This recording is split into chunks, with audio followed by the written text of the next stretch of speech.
باب 19۔ جب اپولس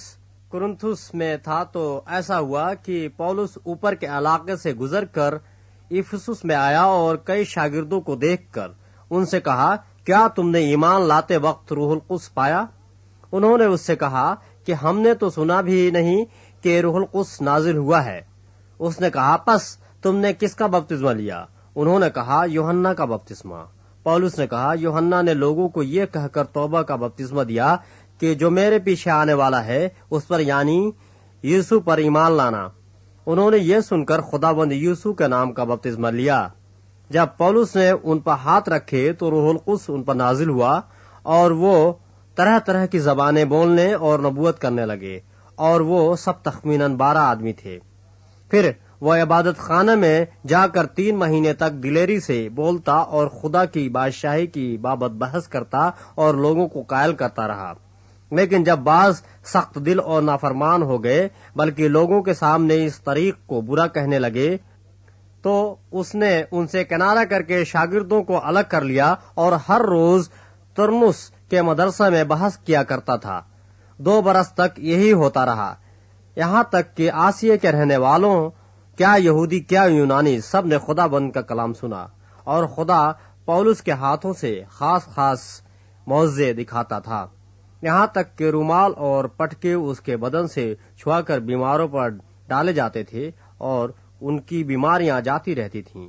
اور بری روحیں ان میں سے نکل جاتی تھیں۔ مگر بعض یہودیوں نے جو جھاڑ پھونک کرتے پھرتے تھے یہ اختیار کیا کہ جن میں بری روحیں ہوں ان پر خدا بند یسوع کا نام یہ کہہ کر پھونکیں کہ جس یسوع کی پولس منادی کرتا ہے میں تم کو اسی کی قسم دیتا ہوں۔ اور سکوا یہودی سردار کاہن کے ساتھ بیٹے ایسا کیا کرتے تھے۔ بری روح نے جواب میں ان سے کہا کہ یسوع کو تو میں جانتی ہوں اور پولس سے بھی واقف ہوں، مگر تم کون ہو؟ اور وہ شخص جس پر بری روح تھی کود کر ان پر جا پڑا اور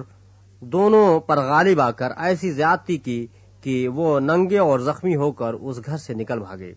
اور یہ بات افسس کے سب رہنے والے یہودیوں اور یونانیوں کو معلوم ہو گئی، پس سب پر خوف چھا گیا اور خداوند یسوع کے نام کی بزرگی ہوئی۔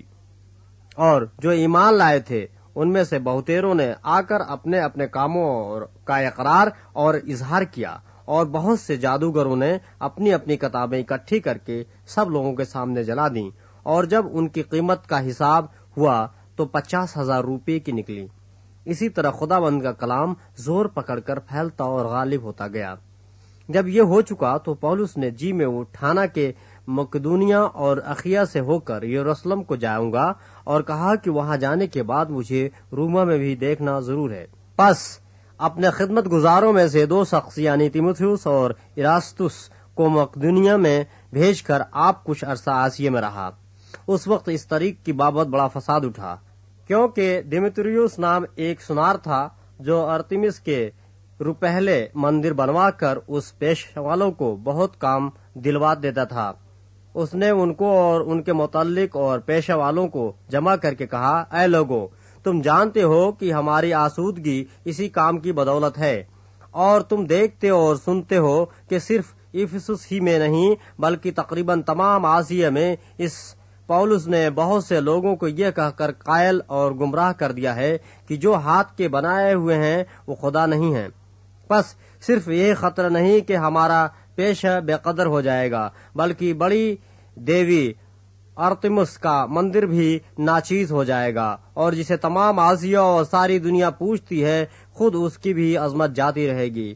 وہ یہ سن کر غصہ سے بھر گئے اور چلا چلا کر کہنے لگے کہ افیسیوں کی ارتمس بڑی ہے، اور تمام شہر میں ہلچل پڑ گئی، اور لوگوں نے گیوس اور ارترخش مقدونیہ والوں کو جو پولس کے ہم سفر تھے پکڑ لیا اور ایک دل ہو کر تماشا گاہ کو دوڑے۔ جب پولس نے مجمع میں جانا چاہا تو شاگردوں نے جانے نہ دیا، اور آسیہ کے حاکموں میں سے اس کے بعض دوستوں نے آدمی بھیج کر اس کی منت کی کہ تماشا گاہ میں جانے کی جرات نہ کرنا، اور بعض کچھ چلائے اور بعض کچھ، کیونکہ مجلس درہم برہم ہو گئی تھی اور اکثر لوگوں کو یہ بھی خبر نہ تھی کہ ہم کس لیے اکٹھا ہوئے ہیں۔ پھر انہوں نے اسکندر کو، جسے یہودی پیش کرتے تھے، بھیڑ میں سے نکال کر آگے کر دیا، اور اسکندر نے ہاتھ سے اشارہ کر کے مجمع کے سامنے عذر بیان کرنا چاہا۔ جب انہیں معلوم ہوا کہ یہ یہودی ہے تو سب ہم آواز ہو کر کوئی 2 گھنٹے تک چلاتے رہے کہ افیسیوں کی ارتمس بڑی ہے۔ پھر شہر کے محرر نے لوگوں کو ٹھنڈا کر کے کہا، اے افیسیوں، کون سا آدمی نہیں جانتا کہ افیسیوں کا شہر بڑی دیوی ارتمس کے مندر اور اس مورت کا محافظ ہے جو زیوس کی طرف سے گری تھی۔ پس جب کوئی ان باتوں کے خلاف نہیں کہہ سکتا تو واجب ہے کہ تم اطمینان سے رہو اور بے سوچے کچھ نہ کرو، کیونکہ یہ لوگ جن کو تم یہاں لائے ہو نہ مندر کے لوٹنے والے ہیں نہ ہماری دیوی کی بدگوئی کرنے والے۔ پس اگر دیمیتریوس